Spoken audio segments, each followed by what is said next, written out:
माँ ने बेटे से कुछ काम करने के लिए कहा। बेटे ने तुनकते हुए कहा, हम ही फालतू हैं क्या? हम ही फालतू हैं क्या? सवाल फालतू का है।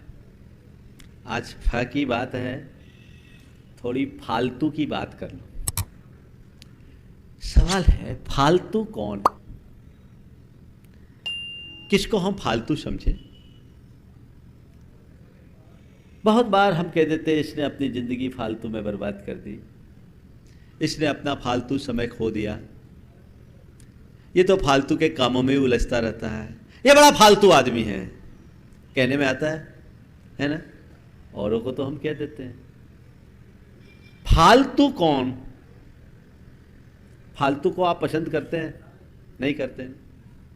थोड़ा आपको देखना है कि फालतू कौन है।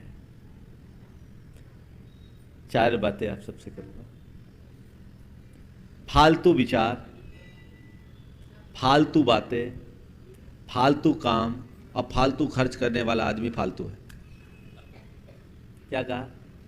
फालतू विचार, फालतू बातें, फालतू खर्च और फालतू काम करने वाला आदमी फालतू है। अब आप एक एक करके देखिए, मेरी स्थिति क्या है।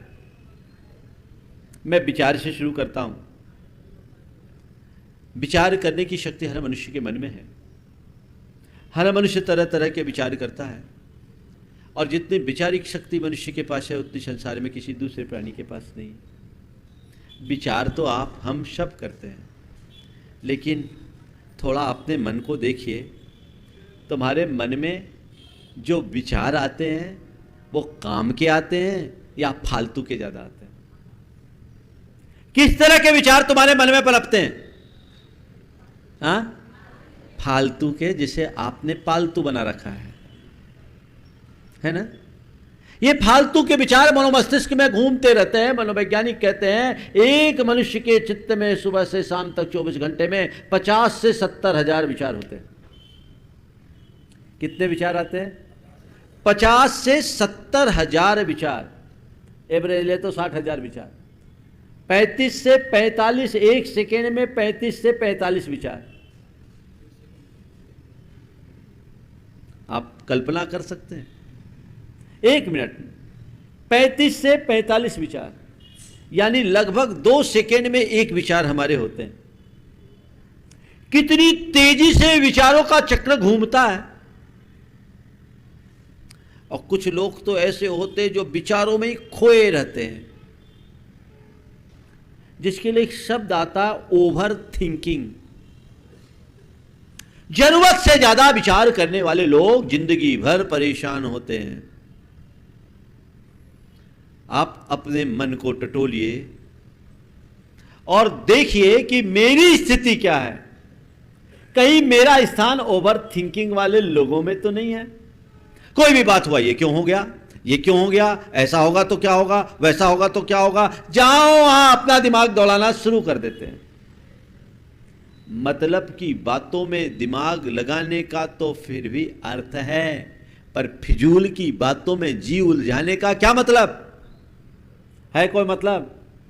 लेकिन आप अपने दिमाग का प्रयोग कहां कहां नहीं करते। कुछ भी हो जाए, अजी क्या करे जी, आजकल तो पूरी दुनिया की स्थिति खराब हो गई है, दुनिया में सारी अलग प्रकार की भ्रष्टाचार की बातें हो गई है, लोगों के जीवन में कोई सिस्टम ही नहीं बचा, हमारे देश की राजनीति तो प्रसिद्धि हो गई है, शासन का तंत्र तो एकदम गड़बड़ हो गया है, अभी क्या करे जी, मौसम का कोई रंग ढंग नहीं दिखता है। और मन में न जाने कैसे विचार, और जैसे विचार वैसी बातें होता है। और आप देखिएगा, जो अर्थहीन विचार होते हैं वे हमें बुरी तरह उलझाते भी हैं और प्रायः नकारात्मक होते हैं। अपने आप को इस विचारों के चक्रव्यूह से कैसे निकाले? पहले तो देखें कि मेरे अंदर फालतू के विचार आते हैं कि नहीं आते। फालतू के विचार कैसे आते हैं, घटना से अपनी बात को शुरू कर रहा हूं। एक आदमी था जो अपने घर के ओटे पर बैठकर रोज दातुन किया करता था। और ठीक उसी समय एक सांड आता था। उस सांड की जो सींग थी ना, वो बड़े एकदम आर्च के शेप में थी, ऐसी एक दूसरे से मिली हुई थी लगभग। एक दिन उस सांड को देखकर उसके मन में विचार आया कि सांड के सींग में मैं अपनी गर्दन घुसाऊंगा तो घुसेगी कि नहीं, इस सांड के सींग में अपनी गर्दन घुसाऊंगा तो घुसेगी कि नहीं। अब विचार का कीड़ा तो दिमाग में घुस गया। रोज उसका दतौन करना, नियत समय पर सांड का आना, और सांड को देखते ही इसके भीतर विचारों की श्रृंखला शुरू हो जाना। इसकी सींग में मेरी गर्दन घुसेगी कि नहीं, इसकी सींग में मेरी गर्दन घुसेगी कि नहीं, गर्दन घुसेगी कि नहीं, गर्दन घुसेगी कि नहीं, गर्दन घुसेगी कि नहीं। जितनी देर वो दतौन करता उतनी देर तक उसके दिमाग में सांड और उसकी सींग घूमते रहती। कई दिन बीत गए। जब रोज का एक क्रम हो गया तो एक दिन उसने भी सोचा हद हो गई, इतना विचार करने की क्या जरूरत है, थोड़ा ट्राई करके देख ले। और ट्राई करने के ख्याल से उसने जैसी सांड की सींग में अपनी गर्दन घुसाई, फिर तो आप समझ ही सकते क्या हाल हुआ होगा। उसकी कचूमर निकल गई, हड्डी पसली चूर। हंसी आ रही है आपको उस व्यक्ति के बारे में, है ना? लेकिन अपने मन से पूछो, सुबह से शाम तक कितनी बार सांड के सींग में अपनी गर्दन घुसाते हो? बिना मतलब की बातों में अपना दिमाग लगाना, सांड के सींग में गर्दन ही तो घुसाना है। बोलिए, अक्सर लोग ऐसा करते हैं, उससे नकारात्मकता हावी होती है। और कई लोग की तो ऐसी आदत होती है कि बिल्कुल खोए खोए से रहते, विचारों में मग्न होते, घूमते रहते हैं, कुछ ना कुछ चलता रहता है, वो अपने आप से बातें करते रहते हैं। ये एक बहुत बड़ी बीमारी है। ऐसे व्यक्ति कभी कभी घोर चिंता के और डिप्रेशन के भी शिकार हो जाते हैं। सोचो, उतना ही सोचो जितना सोचना है। ज्यादा सोच करके क्या होगा? जितना सोचोगे उतना शोकमग्न होना होगा। वो तुम्हें चिंताविष्ट कर देगा, और ये ऐसा हो गया तो, वैसा हो गया तो, ये हो गया तो, वो हो गया तो। जो होगा सब तुम्हारे ही साथ होगा, ऐसा कोई नियम थोड़ी है। जो होना होगा जो होगा। विचार करो, पर उतना ही जितना कि आवश्यक है। अनावश्यक बातों में चित्त को उलझाने वाले व्यक्ति का जीवन व्यर्थ हो जाता है। वो अपने जीवन का रस नहीं ले पाता। अभी थोड़ी देर बाद में चर्चा करूंगा आपसे कि इस फालतू के विचारों पर हम नियंत्रण कैसे रखें। लेकिन फालतू शब्द पर जब हम ध्यान देते हैं तो सबसे पहले हमें अपने विचारों पर अंकुश लगाना सीखना चाहिए। यदि हमारे विचार नियंत्रित होंगे तो हमारा व्यवहार नियंत्रित होगा, और व्यवहार नियंत्रित होगा तो जीवन विशुद्ध बनेगा। तो विचारों को नियंत्रित करना बहुत बड़ी आवश्यकता है। विचार हमारी एक बहुत बड़ी शक्ति है। उस शक्ति का यदि हम सही दिशा में नियोजन करें तो जीवन को ऊंचाइयों तक पहुंचा सकते हैं, और यदि उनका हमने सही दिशा में नियोजन नहीं किया तो उससे हमारे जीवन का पतन भी हो सकता है। विचार एक सीढ़ी है, जिस सीढ़ी से ऊपर चढ़ा जाता है उसी सीढ़ी से नीचे भी उतरा जाता है। अगर हम सही विचार करेंगे तो अपने जीवन को ऊंचाइयों तक पहुंचा देंगे, और कुविचारों को अपने मन में हावी कर देंगे तो हमारे पतन को कोई रोक नहीं सकता। पतन अवश्यम भावी है। थोड़ी देर बाद इस विषय में मैं और चर्चा करूंगा। दूसरे क्रम में है फालतू बातें। आप देखिए, बात करने की लोगों की प्रवृत्ति होती है, और कई लोग हैं जो इतनी आलतू फालतू बातें करते हैं जिनका ना कोई सिर होता है ना पैर।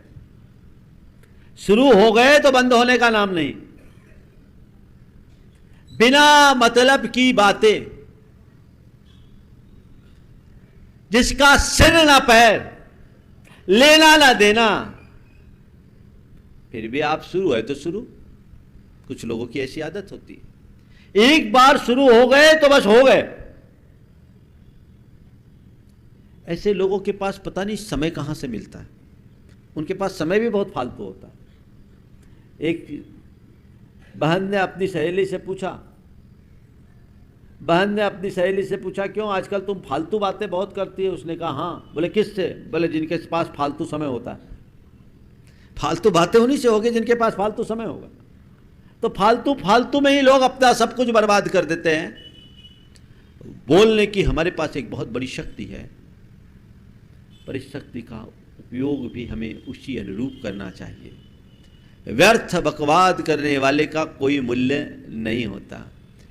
आप लोग बोलते हो ना, काम की बातें करो, फालतू बात मत करो, कहते हैं।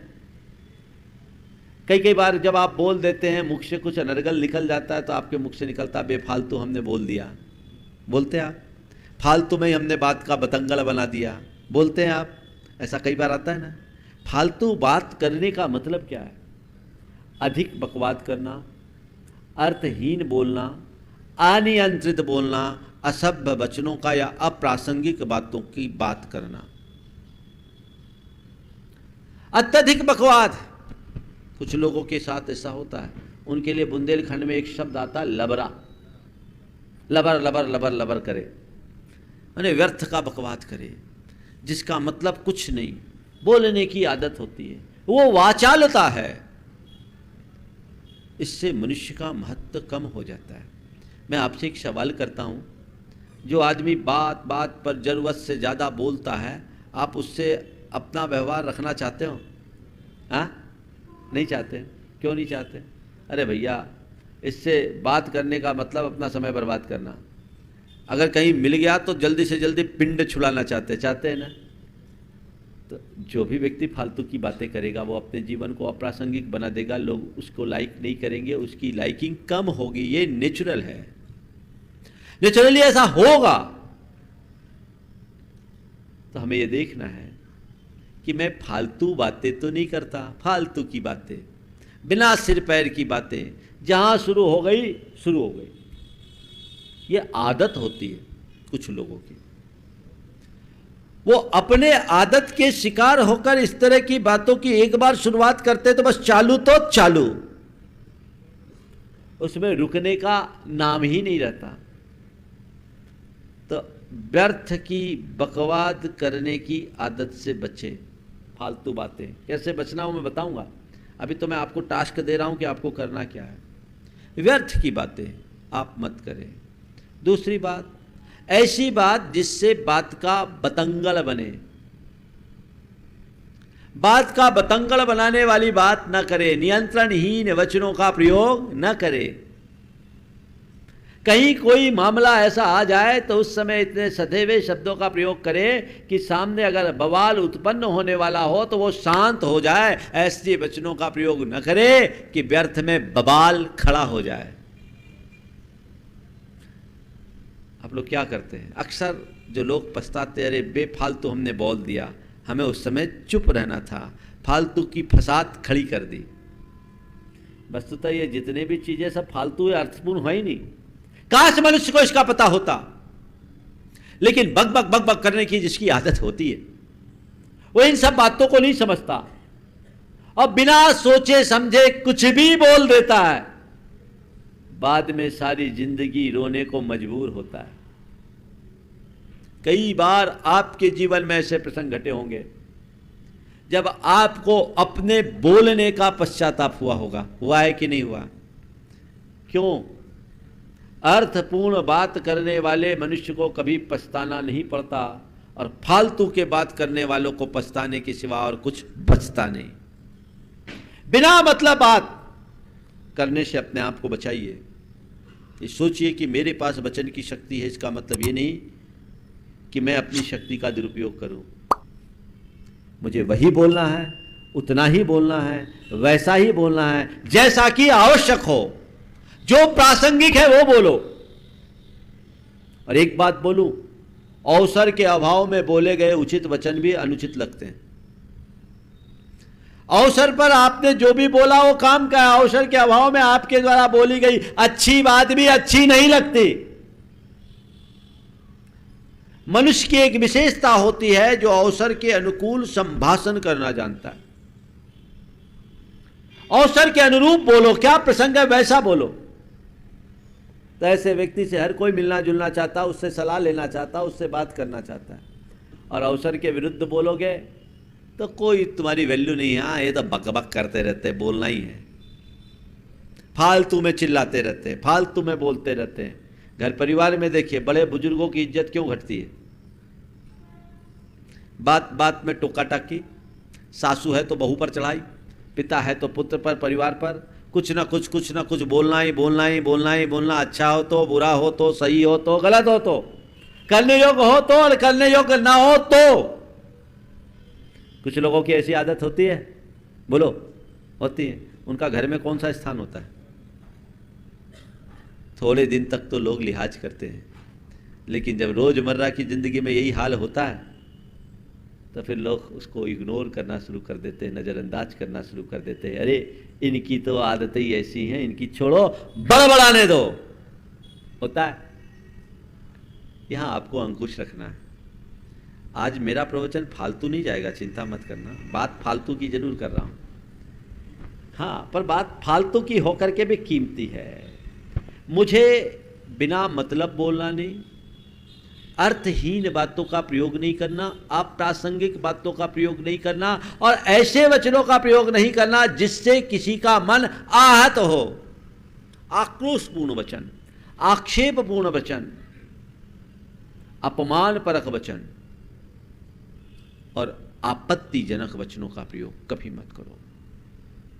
आक्रोशपूर्ण शब्द, आक्षेपपूर्ण शब्द, अपमानजनक शब्द और आपत्तिजनक शब्दों का इस्तेमाल मुख से कभी मत करो। ये सब फालतू चीजें हैं, इनसे बवंडर खड़ा होता है। आक्रोश, गुस्से में आप जब बोलते हो तो आपके मुख से अच्छे शब्द निकलते हैं क्या?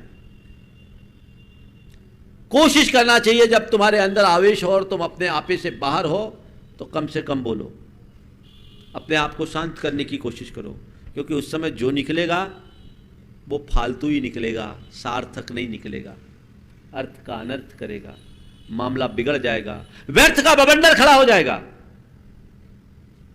तो आप आक्रोश नहीं, किसी पर सीधा आक्षेप लगाने वाला शब्द, ये सब कलह बढ़ाने वाले कारण हैं। ऐसे शब्दों का प्रयोग जिससे सामने वाला अपने आप को अपमानित महसूस करे। तुम किसी को मान न दे सको तो चलेगा, पर कभी किसी का अपमान मत करना, नहीं तो बैर की गांठ बांधकर तुम्हारे लिए बड़ी समस्या पैदा कर सकता है। और आपत्तिजनक शब्द ऐसे शब्द जिससे किसी व्यक्ति की प्रतिष्ठा धूमिल होती हो या जो शिष्ट वचन व्यक्तियों के द्वारा कहे जाने योग्य नहीं हो, वह सब आपत्तिजनक शब्द है। ऐसे शब्द जिसको बोलने के बाद तुम्हें क्लेरिफिकेशन देना पड़े, माफी मांगना पड़े। ये काम के वचन हैं या फालतू के वचन हैं? बोलो, हाँ, फालतू है, काम के? क्या बात हो गई? आज तो लग ही नहीं रहा आप लोग सुन रहे हो।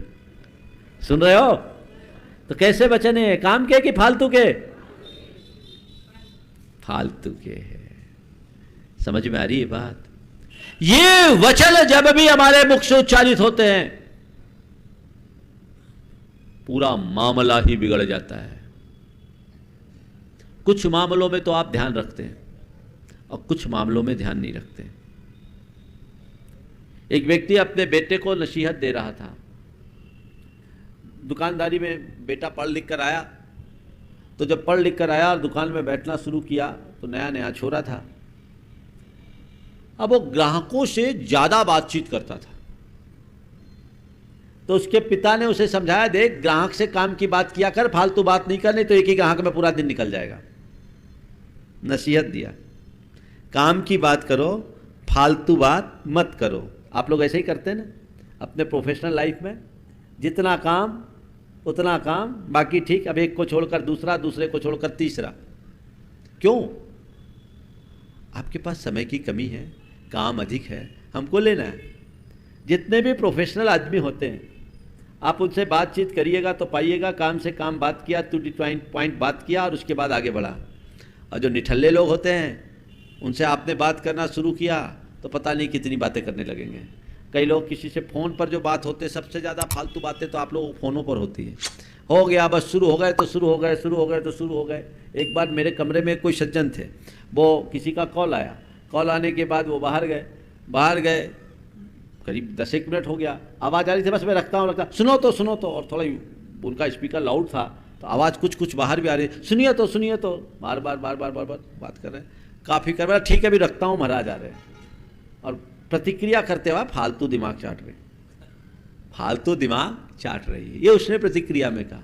हमने कहा क्या बात है भाई, किसका फ़ोन था? बोले महाराज घरवाली का फ़ोन था। घरवाली का फ़ोन था। क्या हो गया, दिमाग चाट लिए? तेरे दिमाग में तो किसी का अजीब नहीं लगा। महाराज क्या करे, ऐसी बातें बस शुरू होती है तो बंद होने का नाम ही नहीं होता। कई बार तो मन करता है कि फ़ोन ही ना उठाऊं। बोलो, आप लोगों के साथ भी ऐसा होगा? जो आदमी बिना मतलब की बात करता हो और आपके साथ पुराना एक्सपीरियंस जुड़ा हुआ हो, उसका कॉल आए तो आप बात करना पसंद करते हो? उठाना ही पसंद। एक ने कहा महाराज हम मिस्ड कॉल उठा लेते हैं, मिसेस कॉल नहीं उठाना चाहते। अब ये क्या है? विडंबना है कि हम देखें, हम अपनी प्रासंगिकता को खुद खोते हैं। काम है उतनी बात करो और आगे बढ़ो, क्योंकि अधिक प्रलाप भी एक प्रकार की हिंसा है। हमारे यहां भगवान ने अहिंसा की आराधना के लिए वचनों पर संयम रखने का मार्गदर्शन देते हुए कहा, वांग मनोगुप्ती, वचनों का सीमित इस्तेमाल करो, ये तुम्हारी ताकत है। लेकिन यदि तुमने इसका गलत इस्तेमाल करना शुरू कर दिया तो यही तुम्हारी कमजोरी भी बन जाएगी। संत कहते हैं महान वे होते हैं जो अपनी कमजोरी को ताकत बना देते हैं, और वे लोग जीवन में कभी सफल नहीं होते जो अपनी ताकत को भी कमजोरी बना देते हैं। वाक शक्ति का सदुपयोग करना सीखिए, फालतू बातें नहीं। आपत्तिजनक बातें मत करिए, अश्लील बातें मत करिए, अपमानजनक बातें मत करिए। कई बार लोग शुरू हो जाते तो पता नहीं क्या क्या होता है। एक दूसरे के साथ आप लोगों की जितनी भी बातचीत होती है और जो सोशल मीडिया के माध्यम से आप लोगों की चैटिंग होती है, काम की होती है कि फालतू की होती है? बता दीजिए, बोलिए। हाँ, फालतू की होती है ना? सब फालतू नहीं, लेकिन ज्यादातर फालतू। काम से काम कीजिए। फालतू में अपना समय क्यों गंवाते हैं? समय फालतू नहीं है, समय बहुत कीमती है। काश उसकी कीमत को समझते तो अपने जीवन की ये दुर्दशा कभी नहीं होने देते। तो फालतू बातों से बचे। नंबर 3, फालतू खर्चे से बचे। किससे? फालतू खर्च, जिसको बोलते हैं फिजूल खर्च। कई लोग हैं, 1 रुपया की कमाई है, 2 रुपया का खर्च करते हैं। रुपये का काम है, 1.25 रुपया में करने की कोशिश करते हैं। ये गलत प्रवृत्ति है, ये अपव्यय है, इससे बचना चाहिए। आजकल ऐसा बहुत तेजी से हो रहा है। फालतू खर्च को लोग बढ़ावा देने लगे। इससे घर की व्यवस्थाएं बिगड़ रही, बजट खराब हो रहा है और इससे अनावश्यक तनाव के शिकार होना पड़ रहा है। आप देखिए, जितना आवश्यक है, अपेक्षित है, जहां आवश्यक है, अपेक्षित है, वहां आप खर्च कीजिए। अनावश्यक खर्च मत कीजिए। दुनिया में महान लोग वे ही होते हैं जो फालतू खर्च से बचते हैं। किसी चीज को फालतू में वेस्ट मत कीजिए, धन को भी और समय को भी, शक्ति को भी, संसाधन को भी। किसी का फालतू खर्च मत करिए, वो मिसयूज है। जहां आवश्यक उतना कीजिए। पर कई लोगों की आदत ही होती है अपनी शान, फालतू शान दिखाने के लिए अनावश्यक खर्च करते हैं। एक की धर्मपत्नी बहुत फालतू खर्च करने वाली थी, पर पति संयोग से कंजूस मिल गया।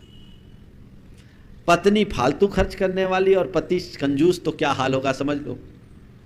तो एक दिन पत्नी ने अपनी पति से कहा, एम्बुलेंस बुलाओ, मेरे पेट में जोर का दर्द हो रहा है, जल्दी से एम्बुलेंस बुलवा लो, मेरे पेट में जोर का दर्द हो रहा है। उसने कहा, मैं फालतू खर्च नहीं करता, मुर्दा गाड़ी बुला ले रहा हूं। क्या कहानी? अरे पेट में दर्द हो रहा है तो डॉक्टर के पास जाने के लिए एम्बुलेंस की क्या जरूरत? तो वैसा ही मिल गया। कई लोग फालतू खर्च से परेशान होते हैं। एक व्यक्ति ने मुझसे कहा, मुंबई में जॉब करता है, वो भी जॉब करता है, उसकी पत्नी भी जॉब करती है, और दोनों को मिलाकर के 15 लाख रुपए महीने की आय है, दोनों को मिलाकर महीने की 15 लाख रुपए साल की। अब 15 लाख रुपए साल की दोनों की आय है, और उसके बाद भी उसने कहा महाराज हालत बड़ी तंग है। बोले क्यों? मेरी पत्नी का हाथ खुला है, जब चाहे शॉपिंग, जब चाहे मॉल जाना, जब चाहे घूमने जाना। महाराज इतना दोनों मिलकर के कमाते हैं, उसके बाद भी हमारी सेविंग है ही नहीं। तो भैया ये तो आपको सोचना है। जो अपने स्रोत से जुड़ा हो उसका भी पानी वेस्ट करो तो एक दिन खाली हो जाता है। तो फिर जो ऊपर से ला करके भरा गया उसे व्यर्थ बहाओगे तो वो भी तो खाली होगा। जब नदियां भी सूख जाती है तो टंकी को खाली होने में कितनी देर। फिजूल खर्चे से बचना चाहिए। आजकल के लोगों की लाइफस्टाइल बिल्कुल अलग हो गई। सब फिजूल खर्ची की ओर बढ़ावा दे रहे हैं, और उसके पीछे एक फैशन है ब्रांडेड। क्या? सब चीज क्या चाहिए? ब्रांडेड चाहिए, सामान्य नहीं। अगर तुम्हारे लिए 200 रुपए के शर्ट से काम चल रहा है तो वो नहीं, उसमें ब्रांड नहीं लिखा, हम 2000 वाला लेंगे। ये जो गैप है ना, ये बहुत बहुत ही गंभीर है। महापुरुषों के जीवन को देखिए। डॉक्टर राजेंद्र प्रसाद भारत के राष्ट्रपति हुए। एक बार वो शासकीय दौरे पर रांची गए। रांची में थे, अचानक उनकी चप्पल टूट गई, और वो पूर्णतः शाकाहारी थे, चमड़े का उपयोग नहीं करते थे। जिस स्थान पर वो थे वहां से चप्पल लेने के लिए किसी को भेजा गया। वो 10 किलोमीटर दूर था, 10 किलोमीटर दूर। और चप्पल लेकर आया तो जो चप्पल आई वो 19 रुपए की थी उस जमाने में। राजेंद्र बाबू 8 रुपए की चप्पल पहनते थे। बोले, उनने तुरंत बोला कि ये इतनी महंगी चप्पल क्यों लिया? बोले, आप भारत के राष्ट्रपति हैं, आपके लिए ये चप्पल नहीं चलेगी, आपके लिए यही चप्पल ठीक है। उसने कहा, मेरे देश की जनता का पैसा फालतू नहीं है। राजेंद्र बाबू ने कहा, मेरे देश की जनता का पैसा फालतू नहीं है। जब मेरा काम 8 रुपए के चप्पल से चलता है तो मैं 19 रुपए का चप्पल क्यों पहनूंगा? ये चप्पल मैं नहीं पहनूंगा। उन्होंने पहनने से इनकार कर दिया। सामने वाले ने कहा कि ठीक है, हम इसको वापस करके दूसरी लाते। बोले, नहीं, अभी तुम जाओगे यहाँ से वहाँ जाओगे तो 3 रुपए का पेट्रोल जला दोगे। 10 किलोमीटर आना और जाना है, कोई दिक्कत नहीं है। सभा में अभी उस तरफ के लोग आएंगे, उनके हाथ इसको भेज देना और वापस कर देना। ये थी मितव्ययिता की दृष्टि। और तुम लोग, अरे ठीक है, आ रहा है अपने पास, कोई कमी है क्या? खर्चा करो, जम के करो, लेके थोड़ी जाना है। ये भी एक कंसेप्ट है, खूब जम के करो, लेकर थोड़ी जाना है। ध्यान रखना, ये सच है कि लेके नहीं जाना, पर बहा करके भी मत जाओ। तुम्हारे पास पानी है, तुम उसे लेकर नहीं जा सकते, अच्छी बात है, तो पानी को बहा कर मत जाओ, प्यासे को पिला करके जाओ, तुम्हारा जीवन सार्थक होगा। व्यर्थ मत बहाओ, उसे सार्थकता प्रदान करो। जहां आवश्यक है वहां खर्च करो, जी खोल करके खर्च करो। और जहां जरूरत नहीं है वहां इस तरह का खर्च करने का क्या मतलब? तुम ब्रांडेड ब्रांडेड की बात करते हो, कफन ब्रांडेड नहीं होता, इस बात को कभी मत भूलना। कफन तो ब्रांडेड नहीं होता ना, वहां तो वही है, आखिरी में ओढ़ना वही है, और वो भी तुम्हारे घर वाले उतार लेंगे चिता पर चढ़ाते समय। क्या ब्रांडेड ब्रांडेड? इस ब्रांडेड के चक्कर में व्यक्ति का जीवन भीतर से बैंड हो गया, पूरा जीवन ही बैंड हो गया है। क्यों अपनी बैंड बजवा रहे हो? बदलो अपनी मानसिकता। और एक चीज मैं और देखता हूं, एक तरफ तो लोग अपव्यय करते हैं, पर मैं ऐसे लोगों को भी देखता हूं जो दूसरी तरफ अपव्यय, एक और अपव्यय करते हैं और दूसरी तरफ सब्जी लेने जाएंगे तो 20 रुपए की सब्जी लेंगे, भिंडी तोलवाएंगे तो 2 भिंडी और डाल देंगे। बोलो क्या आदत है? उस गरीब की 2 भिंडी तुम एक्स्ट्रा ले रहे हो। करोड़पति व्यक्ति की भी आदत होती कि नहीं होती? बोलो। हाँ, क्या बोला? डलिया फ्री में लेंगे, हाँ, धनिया मिर्ची फ्री में लेंगे, हाँ, वो तो लेंगे कि ये तो पूरन है। बताओ, तुम करोड़पति हो, तुम्हारे शॉप में कोई चीज लेने आए तब तो तुम नेट वेट करके दोगे, उसमें भी डंडी मार लो तो कोई भरोसा नहीं है। लेकिन उस गरीब के साथ वो लोग जो 5 स्टार होटलों में ठहरे तो वेटर को टिप देने में 1000 रुपया देने में कोई संकोच ना करे, और वो लोग सब्जी लेने जाए तो उसके लिए 2 भिंडी एक्स्ट्रा ले ले या धनिया की 1 पोटली उठा ले। क्या मानसिकता है तुम्हारी? किस स्तर का सोच है तुम्हारा? कभी विचार किया? फालतू खर्च से बचिए। परिवारों में खासकर नव दंपतियों के मध्य आपसी विवाद का एक बड़ा कारण फालतू खर्च है। मेरे साथ बहुत से ऐसे मनोचिकित्सक जुड़े हैं जो अपना अनुभव कहते हैं कि महाराज हम लोग काउंसलिंग करते हैं तो उसमें एक कारण ये भी बड़ा कारण आता है, फालतू खर्च। या तो पति का हाथ खुला हो या पत्नी का हाथ ज़्यादा खुला हो, इसको लेकर दोनों में बड़ी तकरार होती है और परिवार में एडजस्टमेंट बहुत कठिन होता है। तो ये फालतू खर्च की प्रवृत्ति से अपने आप को बचाइए। कुरल काव्य में एक बहुत अच्छी बात लिखी, खासकर आप महिलाओं के लिए। उसमें लिखा है, वही उत्तम सहधर्मिणी है जिसमें सुपत्नित्व के समस्त गुण समाहित हो।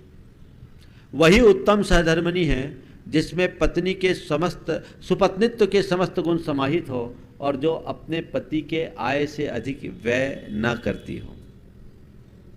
फालतू खर्च से बचिए।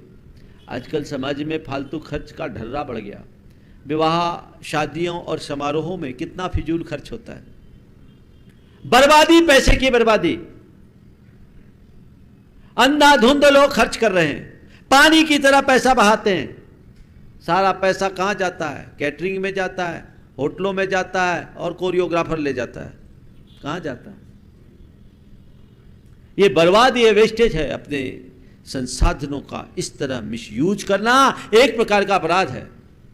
अभी मुझे कुछ दिन पहले एक व्यक्ति ने जानकारी दी जो बहुत अनुकरणीय जानकारी है। सिख पंजाबी समाज ने एक निर्णय लिया जिसमें उनका जो सर्वोच्च संगठन है अकाल तख्त और दिल्ली गुरुद्वारा कमेटी जो है, इनकी संयुक्त बैठक हुई और उसमें उन्होंने निर्णय लिया कि हमारे विवाहों में फिजूल खर्च नहीं होगा, कोई भी फालतू खर्च नहीं होगा। सारे विवाह संबंध गुरुद्वारे से होंगे और हमारी कमेटी तय करेगी कि मेनू क्या होना है,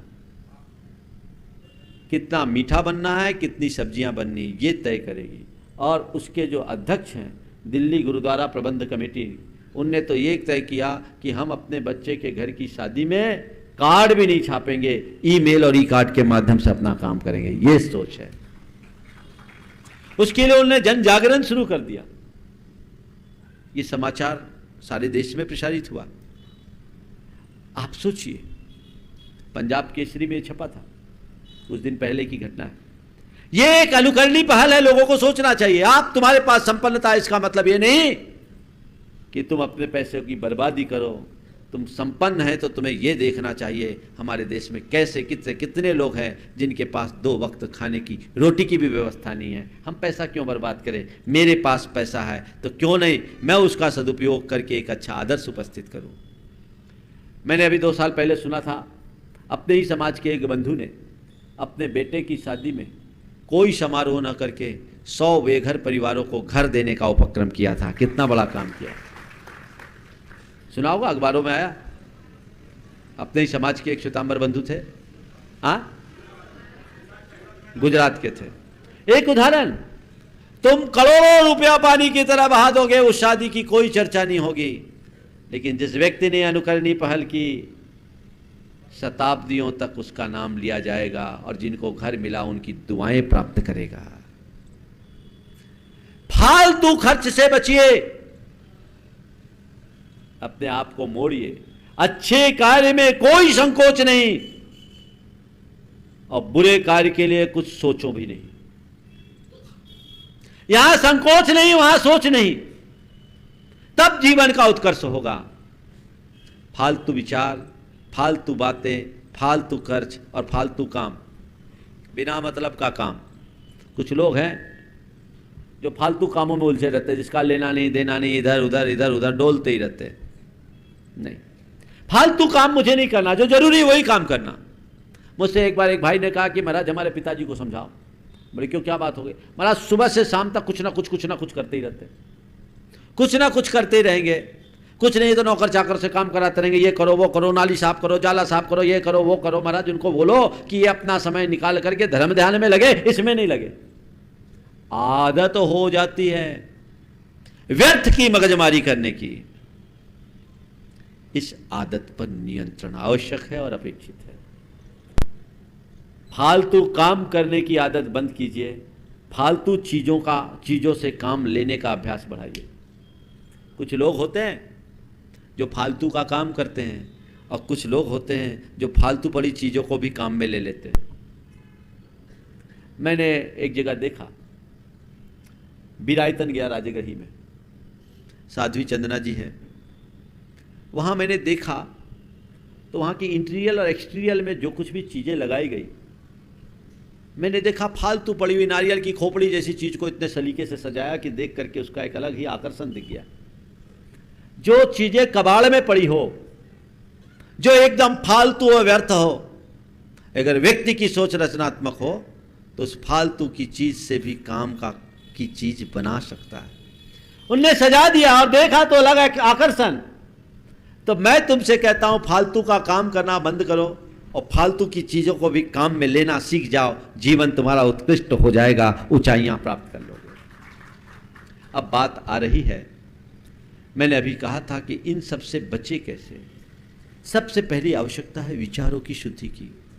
मन में फालतू विचार आते हैं, फालतू विचारों से और फालतू व्यवहार से अपने आप को बचाना चाहते हैं तो कुछ टिप्स मैं आपको दे रहा हूं। ये आदत है, आदतन आप ऐसा करते हैं, इस आदत को आप तभी सुधार पाएंगे, इस पर अंकुश तभी लग पाएगा जब आप इसके प्रति कुछ गंभीर हो जाए। तो क्या करें मैं आपको बताना चाहता हूं। ये सब विचार आते क्यों हैं? व्यक्ति या तो अपने भविष्य की चिंता करता है तो फालतू विचार आते हैं, अतीत की बातों में उलझा रहता है तो फालतू विचार आते हैं, इनसिक्योरिटी का भाव होता है तो फालतू के विचार आते हैं, मन की जो इच्छाएं हैं वो व्यक्त नहीं हो पाती या प्रकट रह जाती है तो फालतू के विचार आते हैं। बहुत सारे कारण हैं। मैं निवारण की बात आपसे करता हूं। सबसे पहला काम कीजिए, प्रैक्टिकल करना शुरू कीजिए। प्रतिदिन अपना पुनरावलोकन शुरू कीजिए। पुनरावलोकन का मतलब रात सोने से कुछ देर पहले आप बैठकर अथवा लेटकर सुबह से सोने के पहले तक के उस कृत्य को, विचार को याद करिए। एक बार उनको देखिए, उन सारे विचारों पर अपनी दृष्टि दौड़ाइए और उन्हें देखिए कि ये जो विचार थे कितने अर्थपूर्ण थे, कितने व्यर्थ थे, और अपना एनालिसिस कीजिए, अंतर विश्लेषण कीजिए। और जो जो गलत विचार हमने किए हैं उन विचारों के प्रति अपने मन में ग्लानि का भाव लाते हुए मन ही मन संकल्प कीजिए, आज से इन विचारों को मैं छोड़ता हूँ, इन विचारों को मैं छोड़ता हूँ, इन विचारों को मैं छोड़ता हूँ। यदि ये अभ्यास आपका हो जाएगा, नियमित आप ऐसा करना शुरू करेंगे तो आप पाएंगे कि धीरे धीरे धीरे धीरे आपके विचारों की शुद्धि की शुरुआत हो गई है। जो विचारों का अनावश्यक प्रवाह आपके चित्त में हावी होता है वो कम होगा। जैन साधना में इसे ही प्रतिक्रमण कहा है, जो हमारे भाव शुद्धि का एक विशेष माध्यम है। अपने अंदर जो भी ऐसे विचार आए हैं, मैं उन विचारों के प्रति अपनी ग्लानि व्यक्त करते हुए निंदा अगरहा करता हूँ और उनकी पुनरावृत्ति न करने का मन ही मन संकल्प लेता हूँ। ये अपने विचार शुद्धि का एक कारण है। दूसरा, जो हमारे अंदर इस तरह के विचार आते हैं और व्यवहार आते हैं, वह सब चीज़ें क्यों आती है? क्योंकि हमारे सबकॉन्शियस माइंड में वो बातें दबी हुई। जो बातें हमारे सबकॉन्शियस माइंड में है वो जब तक दबी रहेगी, बाहर नहीं निकलेगी, हमारे अंदर इस तरह का अंतर्द्वंद बना रहेगा। जो चीज़ें आप नहीं चाहोगे वही आपके पास आएगा, जो चीज़ें आप नहीं चाहोगे वही आपके पास आएगा। तो उनको व्यक्त करिए, व्यक्त करिए यानी उसको आप किसी से शेयर कर दीजिए। जो बातें आपके अंदर दमित है, चल रही है, योग्य व्यक्ति के पास जाकर के शेयर कर दीजिए। कहीं नहीं है तो प्रभु के दरबार में जाकर अपने हृदय के उद्गार प्रकट कर दीजिए और उसको कॉन्शियस माइंड को, सबकॉन्शियस की बात को कॉन्शियस में आ जाने दीजिए। धीरे धीरे धीरे धीरे वो अंतर्द्वंद शांत हो जाएगा, आपके चित्त पर फिर वो बातें हावी नहीं होगी। तीसरी बात, अपने अंदर का कचरा निकालिए। अपने अंदर का कचरा निकालिए, यानी अपने भीतर जो भी इस तरह की विकृतियां हैं, बुराइयां हैं, उनको बाहर निकालिए कि मैं इनको छोड़ता हूँ, मैं इनको छोड़ता हूँ, मैं इनको छोड़ता हूँ। मनोविज्ञान के पंडित ये बातें आज बताते हैं, लेकिन हम लोगों की साधना में ये बहुत प्राचीन काल से है। हम लोग जब प्रतिक्रमण करते हैं तो हम लोगों के लिए कहा जाता है, अच्छाई को मैं ग्रहण करता हूँ, बुराई को मैं छोड़ता हूँ। अच्छाई को मैं ग्रहण करता हूँ और बुराई को मैं छोड़ता हूँ। सद्धम्मम अबुट्ठामी कुधम्मम बोसरामी, सम्मतम अबुट्ठामी मिच्छत्तम बोसरामी। मैं इसको ग्रहण करता हूँ, इसको छोड़ता हूँ। तो एक साधना है। जो विचार तुम पर हावी हो रहे, विकार हो रहे, मैं उन्हें छोड़ता हूँ, छोड़ता हूँ, छोड़ता हूँ, और जो मुझे स्वीकार करना है उसे मैं ग्रहण करता हूँ, ग्रहण करता हूँ, ग्रहण करता हूँ। अभ्यास करो, उल्टा हो जाता है। हम जो छोड़ने योग्य है उसको ग्रहण करते हैं और ग्रहण करने योग्य चीज को छोड़ देते हैं। आप अभ्यास कीजिए, फालतू की बातों में आपका दिमाग उलझना बंद होगा। और नंबर 4 जो महत्वपूर्ण है, दिमाग में कचरा डालना बंद कर दीजिए। कचरा डालना बंद कर दीजिए। सफाई भी करो और कचरा भी डालो तो क्या होगा? आप व्यर्थ की बातों को अपने दिमाग में बहुत भर लेते हैं, एकदम कचरा आपके दिमाग में भर जाता है। न जाने क्या क्या आपके दिमाग में आता है। और आजकल आपके दिमाग में कचरा क्या हुआ? अभी आपने अपने मन को जैसे तैसे शांत किया, टीवी खोल करके बैठ गए हैं। क्या परोसा गया? बेफिजूल की बातें। खासकर ये जितने भी खबरिया चैनल हैं, नकारात्मक बातें ही तो परोसते हैं। आप सोशल मीडिया खोल करके बैठ गए, व्हाट्सएप खोल करके बैठ गए, फेसबुक खोल करके बैठ गए, ट्विटर खोल कर हो गया, और पता नहीं क्या क्या खोलते आप। उनसे जो इंफॉर्मेशन आपको मिल रही है वो क्या सकारात्मक है या नकारात्मक? मैं आप सबसे कहता हूं, भोजन का उपवास करो या ना करो, इन नकारात्मक बातों का उपवास करना शुरू कर दो, न्यूज फास्टिंग शुरू कर दो। देखो जीवन में कितना परिवर्तन होगा। आप लोग सुबह से ही अपने अंदर नकारात्मकता भर लेते हो, तो विचारों का द्वंद्व उत्पन्न नहीं होगा तो क्या होगा? सुबह उठते हो, सबसे पहले टीवी ऑन होता है और न्यूज चालू कर देते हो। क्या सुनने को मिलता है? 3 मरे 13 घायल। यही सुनते हो ना? तो 3 13 ही चलता रहता है। जिंदगी में क्या होगा? ये नेगेटिविटी आपके मन मस्तिष्क में जब तक भरती रहेगी, तब तक ना आपका विचार शुद्ध होगा, ना बर्ताव शुद्ध होगा। आपके द्वारा किए जाने वाले सारे काम फालतू हो जाएंगे, और जिनके काम फालतू होंगे उनकी जिंदगी भी फालतू हो जाएगी। तो अपनी जिंदगी को फालतू होने से बचाइए, सही दिशा में काम करने की कोशिश कीजिए, तो हमारा जीवन सार्थक होगा। इसलिए फ की बात है, फालतू से बचे, फालतू विचार से बचे, फालतू बातों से बचे, फालतू खर्च से बचे और फालतू काम से बचे, ताकि आपकी ज़िंदगी फालतू होने से बच सके और आप अपने जीवन को सफल और सार्थक बना सके। इसी स्वभाव के साथ एक बात और भी बीच में जोड़ रहा हूँ। जब आपके दिमाग में बहुत ज़्यादा विचारों का प्रवाह होने लगे, तो आप थोड़ा प्राणायाम करने का अभ्यास करो, प्रभु के गीत गुनगुनाने का अभ्यास करो, कुछ अच्छा सुनने की कोशिश कर लो, कुछ अच्छा पढ़ने लग जाओ। आपका मन शांत होगा और आप विचारों के इस द्वंद्व से अपने आप को बचा सकेंगे। लोगों के अंदर बहुत ज़्यादा विचारों का रेला आता है, उससे कई बार लोग बड़े विचलित हो जाते हैं। अपने आप को बचाइए, विचारों को शांत कीजिए, जीवन को सही दिशा में आगे बढ़ाइए और इस जीवन का पूर्ण लाभ उठाइए। इसी स्वभाव के साथ यहीं पर विराम ले रहा हूँ। बोलिए परम पूज्य आचार्य गुरुश्री विद्यासागर जी महाराज। एक बात और बोल रहा हूँ, जितनी बातें बोली है थोड़ा ध्यान से पालना, नहीं तो मेरा प्रवचन भी फालतू न चला जाए। परम पूज्य मुनिवर श्री प्रमाण सागर जी महाराज की जय जय जय।